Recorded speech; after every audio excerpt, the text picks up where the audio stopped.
Hello students, good afternoon. Let us continue our topic nucleic acid. In last lecture, we had discussed about the rule of equality, which was given by Erwin Charagaff. And according to this rule, only DNA molecule contain equal amount of purine and pyrimidine. In a specific case, in front of adenine, there will be always thymine. So adenine form base pair with thymine. Similar to this, guanine comes in contact with cytosine with the help of triple covalent bond. So adenine thymine form the base pair, and another type of base pair is cytosine guanine. Now let us consider about some geometrical aspect of the nucleic acid. This is the double-stranded molecule of DNA. After the rule of equality, a lady scientist, the name is Rosalind Franklin, and her associate scientist Maurice Wilkins, M. Wilkins. देखिए nucleic acid के contribution में last topic पर हम आ गए हैं। इसके बाद में कंट्रीब्यूशन ऑफ न्यूक्लिक एसिड वाला टॉपिक हमारा खत्म हो जाएगा। एरविन चरागाफ के रूल ऑफ इक्वालिटी प्रोपोज करने के बाद एक लेडी साइंटिस्ट जिसका नाम था रोजालिंड फ्रैंकलिन, ये स्टोरी रियल स्टोरी है जो मैं आज आपके सामने रख रहा हूं। फिजिसिस्ट थी रोजालिंड फ्रैंकलिन, यानी फिजिक्स की एक्सपर्ट, और इसका एसोसिएट साइंटिस्ट है जिसका नाम है विल्किंस। तो फ्रैंकलिन विल्किन अपनी एक अलग लेबोरेटरी में रिसर्च वर्क परफॉर्म करते जाते थे। उसी समय दो और साइंटिस्ट थे, एक का नाम था जेम्स वैटसन और दूसरे का नाम था फ्रांसिस क्रिक। आप सिर्फ वैटसन, क्रिक, ये दो नाम याद रखिए। ये दोनों लोग डीएनए के रियल स्ट्रक्चर को देखने के लिए भरपूर कोशिशें कर रहे थे, लेकिन डीएनए को देख नहीं पाए, वैटसन और क्रिक। इन दोनों का फ्रेंड था विल्किन। एक मर्तबा इन तीनों की मुलाकात हुई।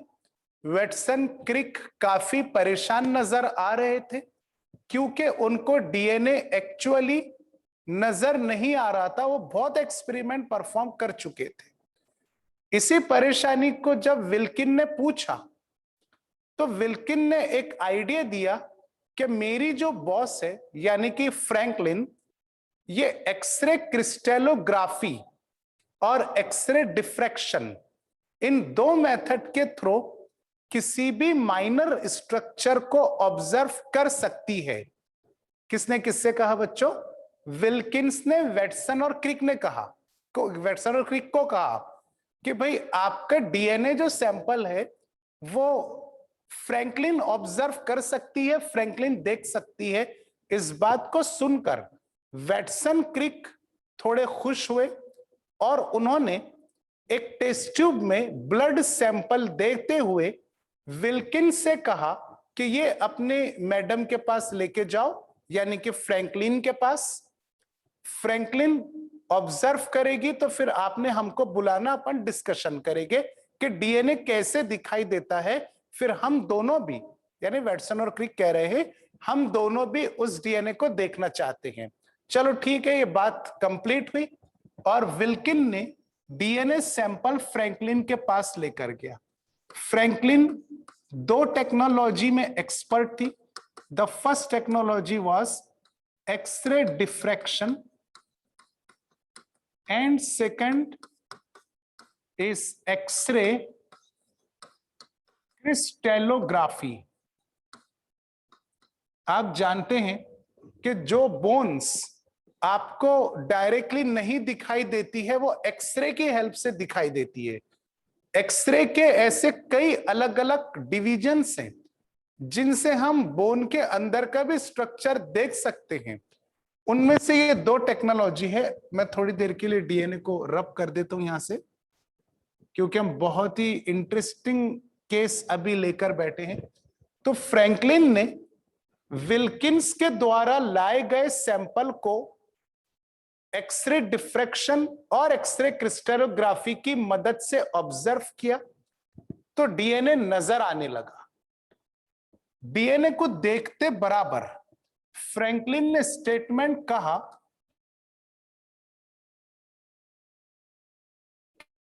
कि हेलिक्स।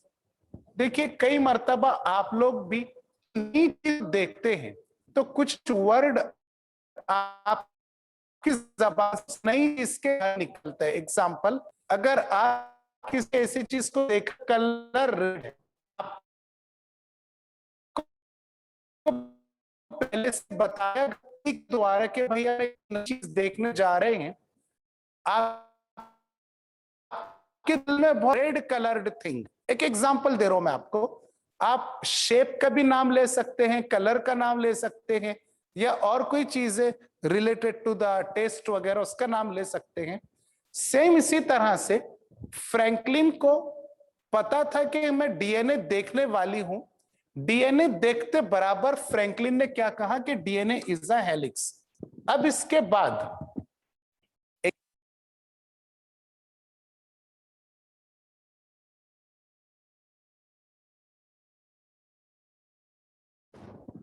हाँ बेटा, जो मैसेज है आपके कि वीडियो थोड़ा अटक रहा, वॉइस का प्रॉब्लम, तो आप एक मरतबा अपने नेटवर्क को भी देख लीजिए, क्योंकि यहां से प्रॉपर सिस्टम है पूरा, या फिर रिकॉर्डिंग के बाद में भी आप देख सकते हैं। चलिए कंटिन्यू करते हैं कि DNA is a helix.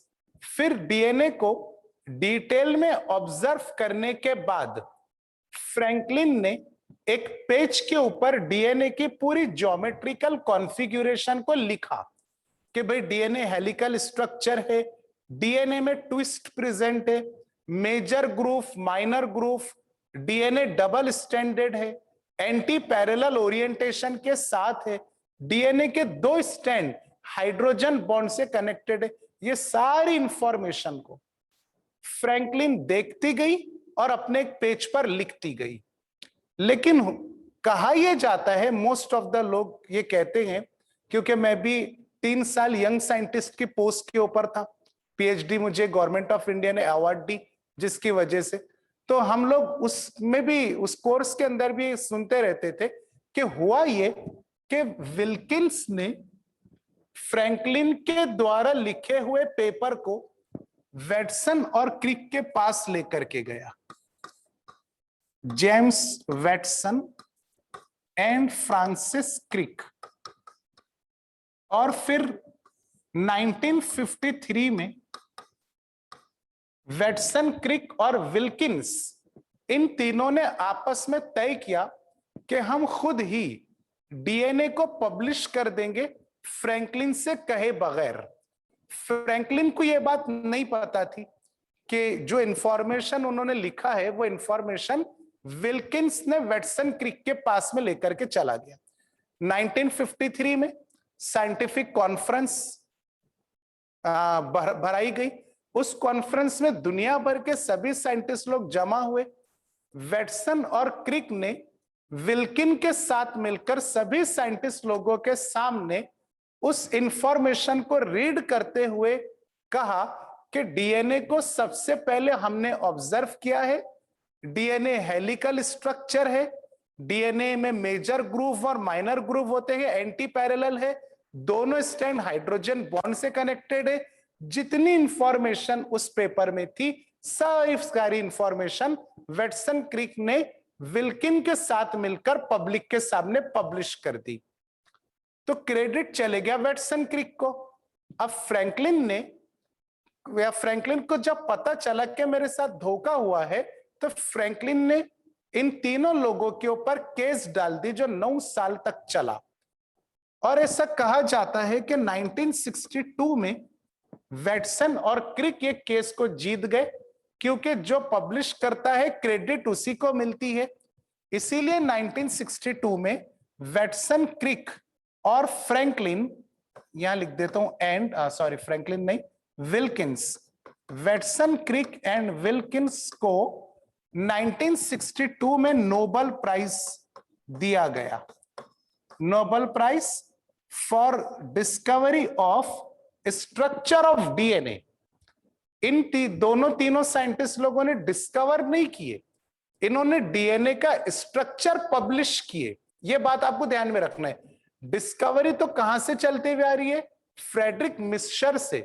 Frederick Miescher, Altmann, Levene, Kossel, Chargaff, Franklin, ये सब डिस्कवरी करने के लिए जिम्मेदार हैं, लेकिन आखिरी में स्ट्रक्चर पब्लिश करने वाले साइंटिस्ट है वेटसन और क्रिक, जिनको 1962 में नोबेल प्राइज दिया गया। ये क्वेश्चन बच्चों एक मर्तबा केबीसी यानी कौन बनेगा करोड़पति में पूछा गया था। जब सबसे पहला एपिसोड अमिताभ बच्चन साहब होस्ट करते थे, तो ये क्वेश्चन 50 लाख रुपीस के लिए था, मुझे अच्छी तरह याद है। क्वेश्चन ये था कि for publication the structure of DNA which of the following scientist did not awarded Nobel prize, यानी डीएनए के स्ट्रक्चर पब्लिश करने की बेस पर कौन से साइंटिस्ट को नोबेल प्राइज नहीं मिला था। उसमें 4 ऑप्शंस थे। पहला था Watson, second option Crick, third option Wilkins, fourth option Franklin. तो जो पर्सन उस क्वेश्चन को फेस कर रहा था, उसने काफी परेशानी झेला और उसने फोन अ फ्रेंड, लाइफलाइन वगैरह भी यूज किया, लेकिन करेक्ट आंसर नहीं दे पाया। करेक्ट आंसर था बच्चों, बोलिए बोलिए बोलिए, अगर आपको वो फोन अ फ्रेंड करता तो आप क्या आंसर देते थे, जिसकी वजह से वो 50 लाख जीत जाता? Vaishnavi very good, Daniyal very nice, जोहा फाजिल वेरी गुड, यानी आप लोग 50 लाख के अधिकारी बन गए। चलो ठीक है बेटा, वेरी नाइस। फ्रैंकलिन को नोबेल प्राइज नहीं मिला, लेकिन वेटसन और क्रिक को नोबेल प्राइज मिल गया। अक्सा खान, स्पेलिंग के ऊपर ध्यान दीजिए, फ्रैंकलिन, सी नहीं आएगा बेटा, क्या आएगा? Okay, very good.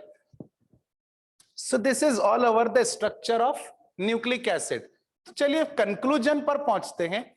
Final conclusion हम लोगों का यह आया कि भाई डीएनए के स्ट्रक्चर का क्रेडिट वेटसन, क्रिक और विल्किंस को मिला, लेकिन विल्किन को इसमें थोड़ा पीछे रखा जाता है। सिर्फ 2 साइंटिस्ट लोगों को हम क्रेडिट देना पसंद करेंगे, जेम्स वेटसन और Francis Crick. So according to Watson and Crick, what are the characteristics of nucleic acid? Characteristic का मतलब होता है बच्चों पहचान। Characteristic of Na means nucleic acid. इसमें दोनों न्यूक्लिक एसिड आ गए, DNA as well as RNA. आप ब्रैकेट में इसको मेंशन कर दिया करें ताकि कंफ्यूजन ना हो। तो सबसे पहले फर्स्ट न्यूक्लिक एसिड के हम लोग कैरेक्टरिस्टिक देखते हैं, इसीलिए हम टाइटल यहां पे डाल देंगे DNA. According to Watson and Crick, DNA is double stranded and helically coiled structure, helically coiled around imaginary axis। Helix का मतलब होता है, हेलिकली क्वाइल्ड मींस हेलिक्स। तो याद रखिए कि हेलिक्स जो टर्म है ये फ्रैंकलिन ने यूज की थी और हेलिकली क्वाइल्ड टर्म वेटसन क्रिक ने यूज किया था।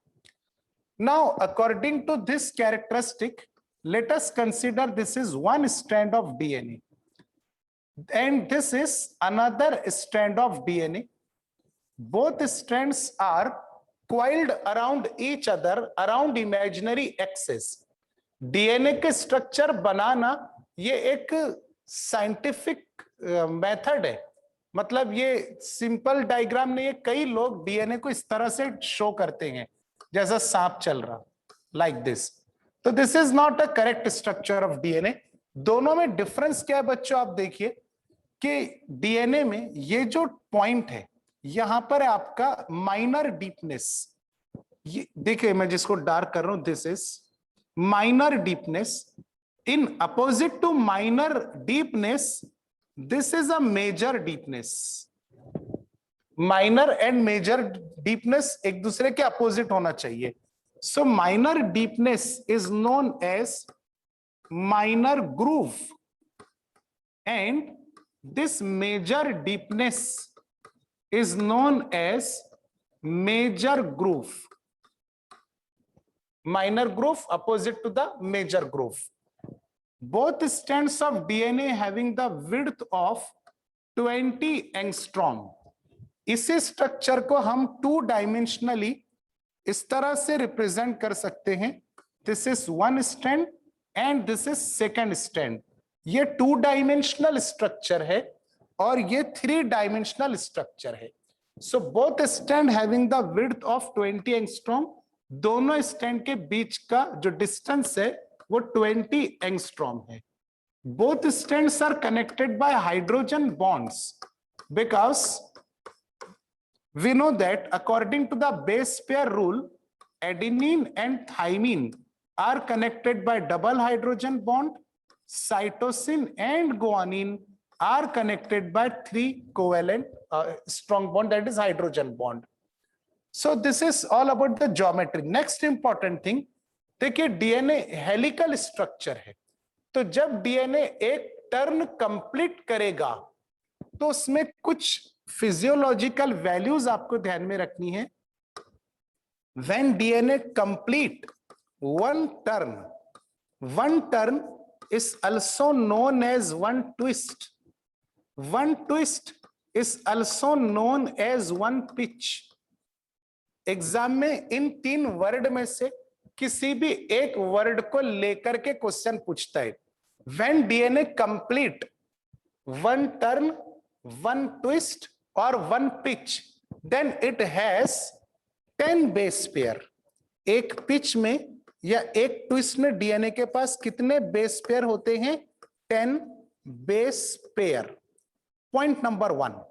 Point number 2, when DNA complete one turn, one twist or one pitch, the length of DNA is 34 angstrom, which is equal to 3.4 nanometer. दोनों में से कोई भी यूनिट पर क्वेश्चन पूछता है कि भाई डीएनए जब एक ट्विस्ट कंप्लीट कर लेगा तो उस एक ट्विस्ट की लेंथ कितनी होगी, तो आपके आंसर रह गए या तो 34 एंगस्ट्रॉम या फिर 3.4 नैनोमीटर.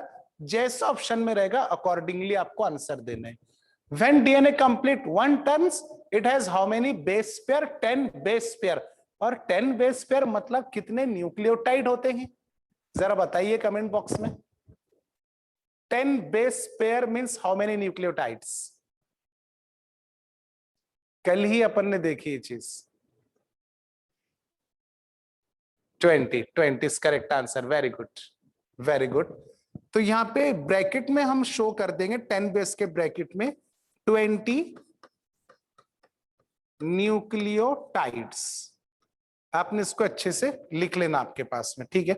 नेक्स्ट थिंग, जब डीएनए बच्चों एक ट्विस्ट कंप्लीट करता है या एक टर्न कंप्लीट करता है तो उस एक टर्न का एंगल 360 डिग्री रहेगा. When DNA take one turn, its angle is 360 degree.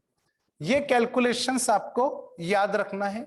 और एक टर्न में major groove, minor groove present होते हैं. इससे रिलेटेड आप इंफॉर्मेशन आ गई आपके पास में. अब आप इससे क्वेश्चन सॉल्व कर सकते हैं. अगर कोई ऑब्जेक्टिव बुक या पेपर आपके पास में रहा तो आप ये लिख लीजिए. बाकी नेक्स्ट पोर्शन हम नेक्स्ट लेक्चर के अंदर लेंगे. Thank you very much. Have a nice day.